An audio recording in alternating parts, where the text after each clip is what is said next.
What's up, America? What is up, world? Your boys are back for another episode of Happy Friday, America. And I'm feeling a little bit tired and also revitalized at the same time this week. And that's because when you're productive, you stay productive. Let's make it a great day. Let's make it a great week and a great life. Thank you so much for joining us. My name, of course, is Arthur Rawe. And I'm feeling really good today. And of course, also, I have my amazing friend, one of my best friends, awesome co-host, Kevin Lastlong Batstone. Happy Friday, America. Good to be back with you on this August 15th.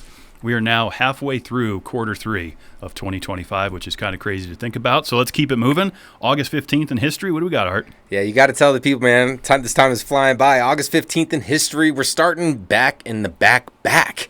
In 1519, way back when Panama City is founded by Spanish conquistador Pedro Arias Dávila. Okay? I know how to do the accent. And obviously, we all know Panama, how critical of a geopolitical point that has become. Certainly has. That's a whole nother topic. Moving forward to 1620, the Mayflower set sail from Southampton, England, with 102 pilgrims. So, do you know how many pilgrims actually made it? No. Me either. I wanted to do the research, but I didn't. I'm sure one of our listeners might know. I could have thrown out a number and you would have believed it. I wouldn't have, because I don't know what. You don't have the info. But I'm guessing at least 80 made it. I'm going to go more. You thinking more? Okay. Well, let us know in the comments below if you know that information, because I don't think either of us are going to search it. We might. In 1870, the Transcontinental Railway was completed in my home state, Colorado. So that's a huge accomplishment for the country and transportation in general. And then I just have one more here. This is World War II. 1945 victory over Japan. It becomes Japan Day, surrender of Japan. It signifies the end of World War II. August 14th, technically for Americans because of the time zone difference, but it happened on the 15th in Japan, and that is today in history. Great rundown there, Art, for this August 15th. All right, let's go. So if you've been keeping your eyes on the WNBA, I know there's a lot of Caitlin Clark fans out there, and that's really the only name I know from the WNBA, if I'm being honest. There is a lot of sex toys being thrown onto these courts. It's become a trending thing. And so this week, there is a cryptocurrency meme coin group that claimed responsibility, saying that these incidents were part of their marketing scheme to pump their crypto coin. There's a lot of altcoins, meme coins, different coins going on out there, and they claimed it. You can see these videos. These guys are chucking these big old green, like neon green dildos, right onto the court in the middle of the game. They have to stop the game. Are they like the suction cup ones, or are they like getting stuck? I don't know if they have a suction cup on erected to the court. No, I don't think it's erected to the court. It's just kind of bouncing onto the court right in the middle. It'd be classic if they had the suction cup and stuck it to the backboard. No, I haven't seen them do that. That'd be a classic. That's what's been happening, and it's been happening all around the country in different spots. It's obviously a safety concern. One of the dildos struck a 12-year-old in the head, and so that's not good. And so the WNBA is now going to start taking measures of, because they can't detect it through the metal detectors. Yeah. It's like a silicone dildo. Yeah. So it's like, how do they know? Like, you got to get X-ray machines at all NBA stadiums? Get like what they have at the airport? That's too much. That's too expensive. Way too expensive to keep dildos off the court. So now what they're going to try to do is this is wild. Introduce like a net. They're going to try to put up a net like you would see like that catches the football behind the field goal. They're going to put that up and see if that's going to stop some of this nonsense. But these people that are doing it, I mean, they're not just getting away with it. They're finding who they are. Yeah. And you're obstructing a game. I'm sure there's some other charges that they can throw at him for doing that. Well, if it hit a 12-year-old, I'm sure it could be assault. Battery. Yeah, battery. Isn't assault just verbal?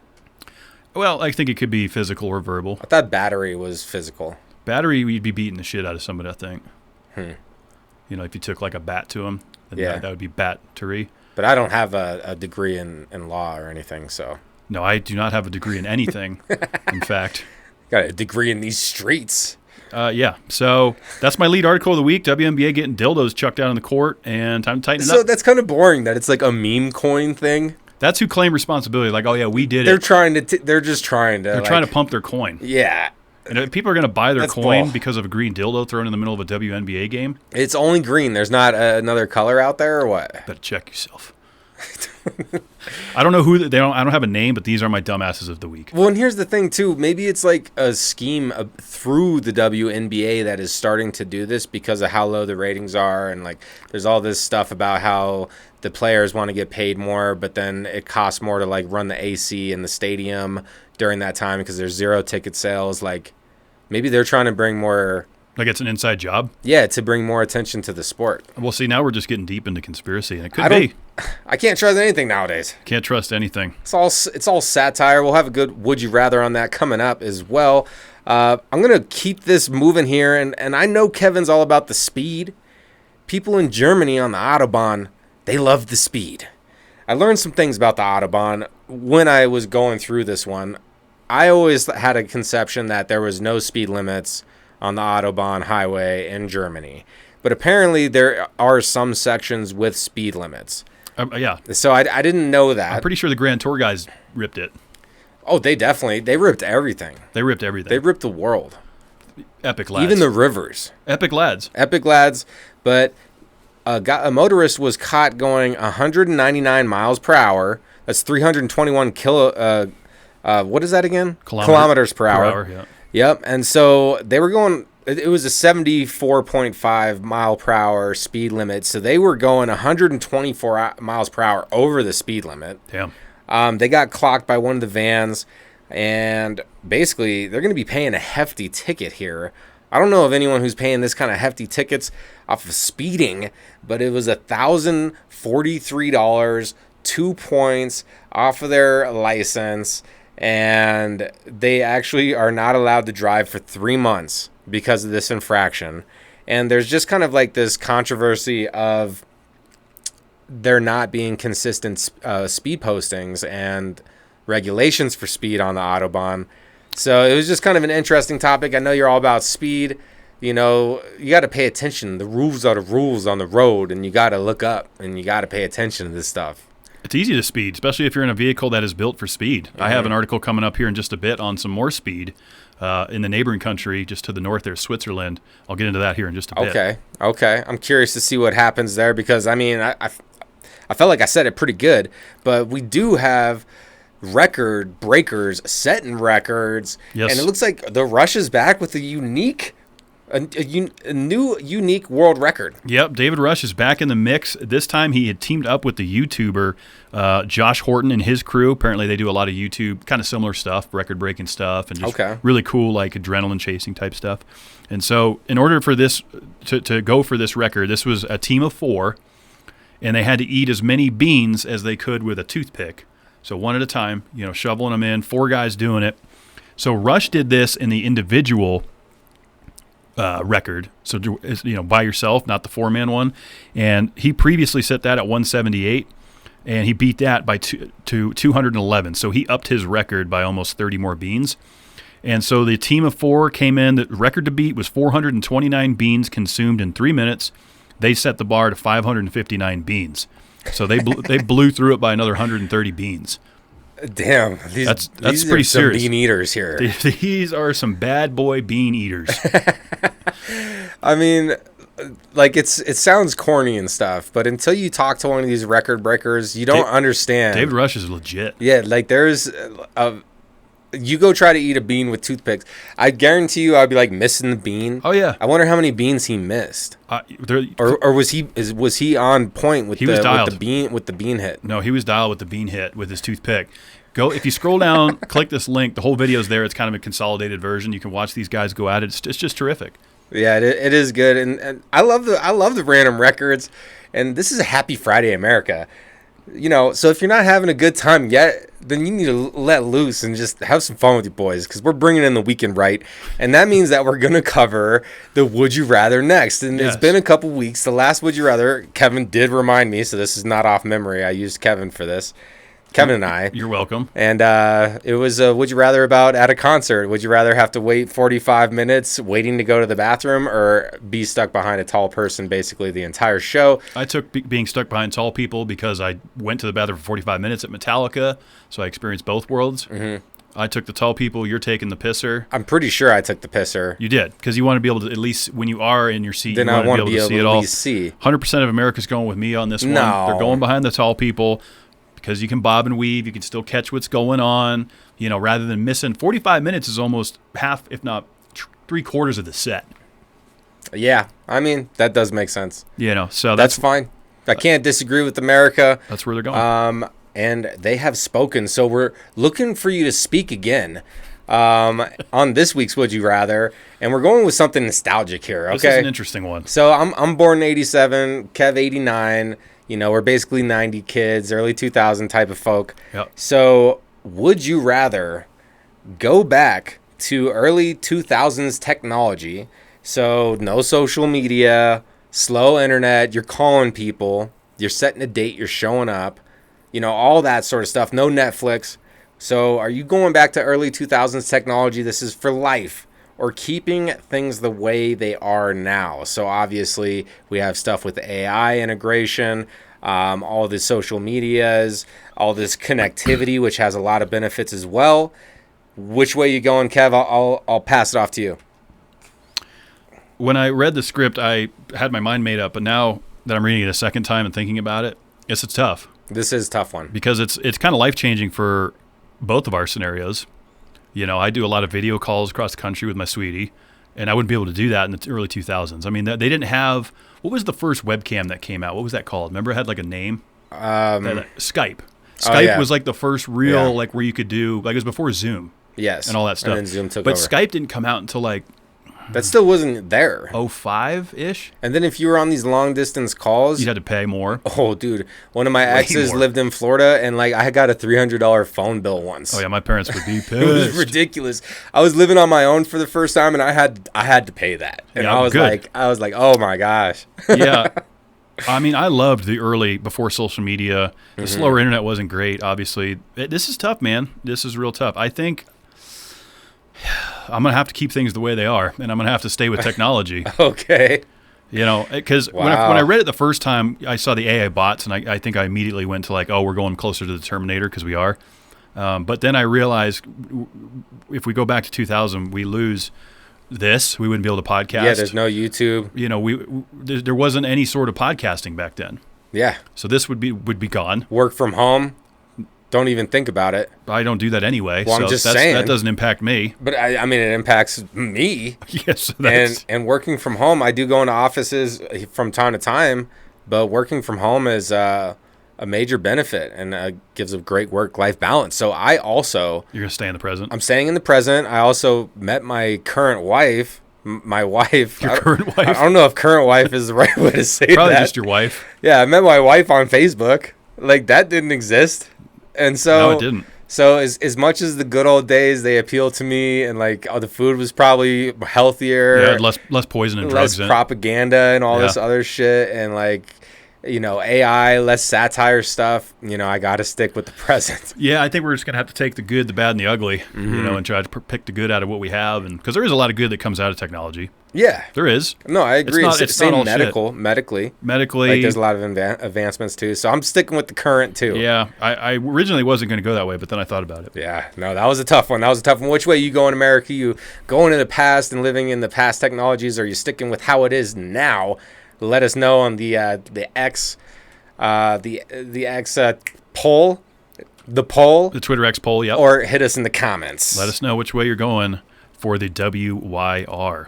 All right, keeping it moving. I talked about Labubus a couple weeks ago. Yeah, you don't got no new material. What's up? This is new material. What's going on with that? When I originally talked about it, I was just like, "What do you think about it?" I was just like trying to learn what they were, and some of the price points that we discovered are pretty high. They were, yes. So this past week, there was a group of masked thieves that broke into a store in California early Wednesday morning.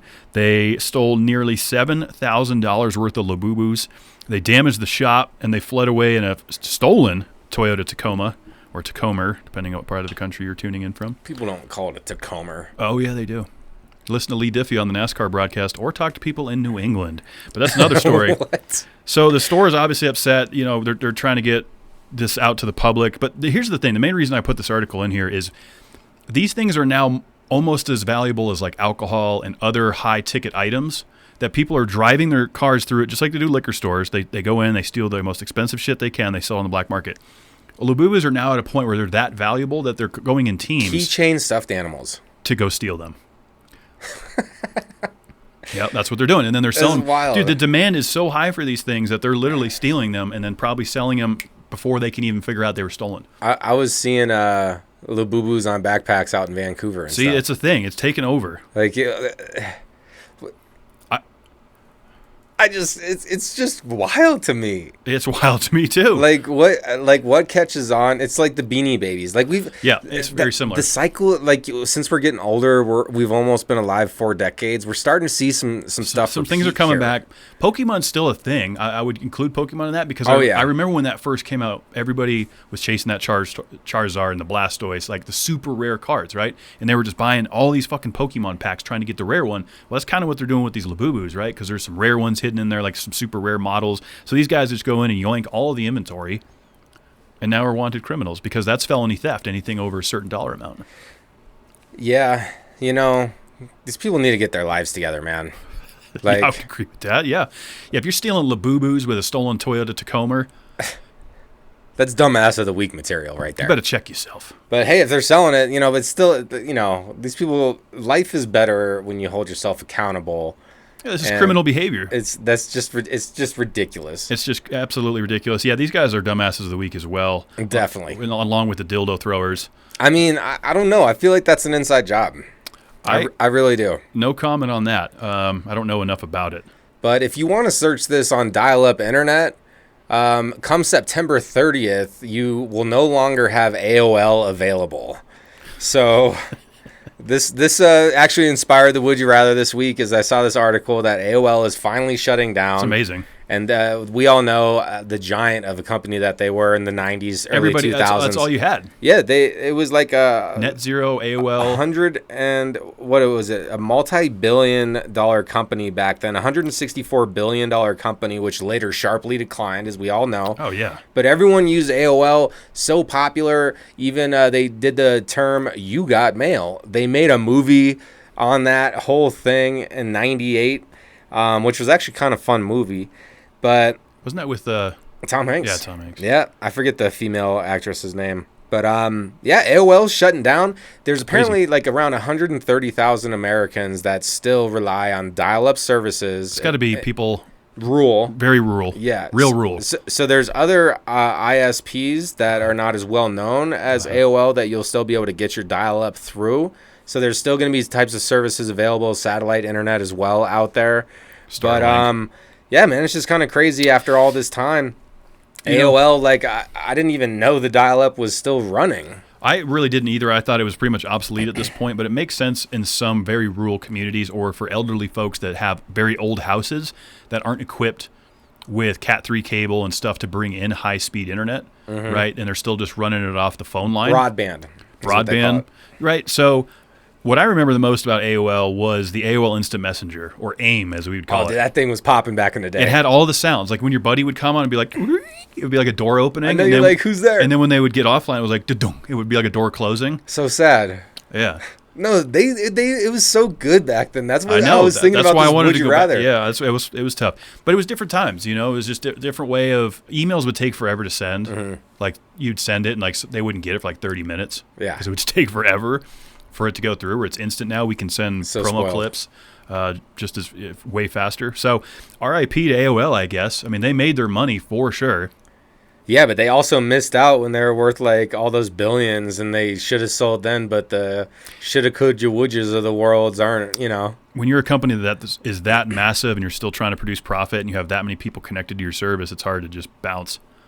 Even with the competition coming in, you know, because there was a lot of competition that came in with internets. I mean, think about when Comcast and Xfinity and Metrocast and all those guys got on the scene and started taking over internet providers. Game changer. Well, they still do Yahoo and all this other stuff. So Yahoo? Yeah. Wait. Time Warner later ownership Verizon, AOL with Yahoo sold privately in 2021. Okay, so there was a merger, and that's kind of what was keeping AOL alive. Yeah.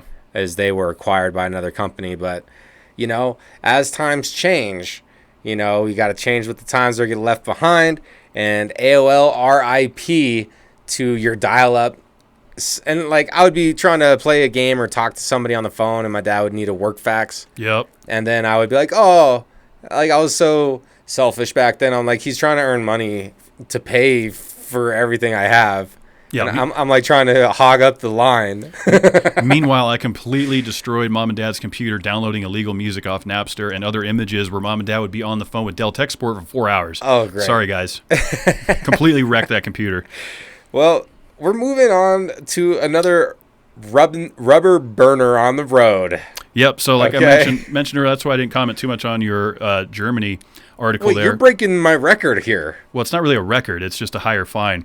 So over in Switzerland, as the Grand Tour guys say, you have to be real careful driving there because they're very, very peculiar about their speed laws. Okay. And just road laws in general, the ways of the road. And so this guy, do I have a name? I don't have a name, but it was over there in Lucerne, Switzerland, was caught driving heavily over the limit, but he's so wealthy. This is a very wealthy individual that he doesn't care. He says he would rather just take the wealth-adjusted penalty, just pay it, so he can rip, tater, chip down these Swiss highways. So he was over the speed limit, not like... He was speeding. Okay. And he does this often. This is not his first offense. He's so arrogant because of his money. He's like, I'll just keep paying the fines. Pull me over. Here's the money. Here's the money. Here's the money. It's probably going to some sort of tax reform or some sort of, municipality or whatever they do with their fees and fines over there. I don't know how they allocate those. But he is spending, which is equivalent to the Swiss franc, 90,000, which equates to 110,000 US dollars, is what he was charged in a fine for speeding down the street. One time. One time. Damn, that is steep. Yep. And so it is based upon his income. Yeah, is how they get to that percentage. His net worth, yeah. Wow, so this dude is mega wealthy. Mega wealthy. If he's just out there speeding, dropping 100K each time, don't worry about it. 10 minutes, worth 100K. This man is a full send speeder with a big wallet. Damn. Yep. I don't have his name. But. Just imagine. I'm going to start manifesting that kind of wealth into my life. I don't know if I would. I wouldn't do shit like this. I wouldn't use it the same way. No, I definitely would not. But I have that kind of fuck you money. That's my manifestation. Yeah, I mean, if you can just throw around 100K speeding fines when all you got to do is slow down a little bit and save 100K. Yeah, for it's only like 2 to 5 minutes. That's really all the time that you save by speeding. Yeah, if that, it depends on where you're going and how long the stretch of the highway is. Yeah. But typically when I see people blow by me at 20 miles an hour over the limit, I'm doing 75, they're doing 95. I catch up to them by either the next light or if I get off the exit, I'm like, this dude's only 50 yards in front of me. Was it worth it? No. Was it worth it to roll the dice on a speeding penalty? No. I don't think so. Yeah, and that's the thing too is I get caught into the rivers of the road and the road rage sometimes. And I know I've said this before, but the closer I get to the bumper of the car in front of me, the higher my stress levels increase. And so I try to notice this when I'm doing it because occasionally, you have to be a little aggressive out there. Occasionally, you just have to be. Living in a metropolitan area like we do, yes. But I try to just keep it waylay, and just always keep the space. So I keep that space. It keeps my stress levels low. And I always leave early so I'm not rushed. It's good not to rush, but there is a lot of management. You do have to drive aggressively a lot of times in these big cities. You have defensive driving and aggressively. Sometimes you have to speed up to get around a situation that you're foreseeing coming. This guy's coming over, and you're you got to romp on it to get out of the way. Yep. You got to make those quick decisions out there, and that's why it's important to keep your eyes on the road. It definitely is. We have some deeper meanings here in the conversations in Happy Friday, America, and we're bringing it into the weekend next. Great weekend coming up, Art. Like I said, we're halfway through quarter three. Nuts. So if you haven't gotten camping yet, if you haven't done fishing yet, if you haven't done summertime activities, you're running out of time. Yeah, I do want to get a camp in. I think that would be fun. Also get a hike in. That's one thing I'm doing this weekend. I don't know what the hiking site is, but we did have to make a reservation. It's an 1.5-hour drive from me on Sunday morning. Did you use the trail finds guy? I don't know how to do this. It wasn't me. Okay, fair. I didn't schedule it this time. All right. Because we got family in town, and so my boo-boo was doing the scheduling. But I'm ready to wake up early on Sunday and go on an epic hike. So that's kind of a quick plan for me this weekend, man. What you got going on? That'll be fun. So I got my windshield fixed last week and did a little work on the car. That was nice. So this weekend I kind of relaxed a little bit. And watch some NASCAR, because NASCAR is Saturday night this week, guys. Tomorrow night, we're in Richmond, Virginia, one of my favorite tracks. My dad and his best friend from childhood are both going to be there. Oh, cool. Yep, they're out in Richmond right now for this race. 2 races to go to the playoffs, okay? We got Richmond coming up tomorrow night. Daytona decides it all next week, and then we're in the playoffs. This season has flown by. When NFL's already happening and stuff, too. Yeah, my Patriots are playing tomorrow. Football is back, kind of preseason, if you want. I call it fake football, but it's still exciting to – you feel the energy coming, right? And so it's about to get real busy for me with football and NASCAR going on. Uh-oh. You do look excited. You're all tapping your knees and stuff. You're like, oh, yeah. Yeah, we're counting down, baby. Counting down the weeks and the days. So get out there, let it rip. Be sure to follow us on all social media platforms over there at Instagram, Facebook at Happy Friday USA, Twitter X at Happy Friday USA. Drop us an email if you want, if that's still a thing. Happy Friday Gmail America, Happy Friday America at gmail.com. Sorry, and be sure to mash that subscribe button on this YouTube channel so you never miss a DCPC. Mash the gas Monday nights, and of course, kicking your weekend off right here with HFA. Be good to yourselves, America.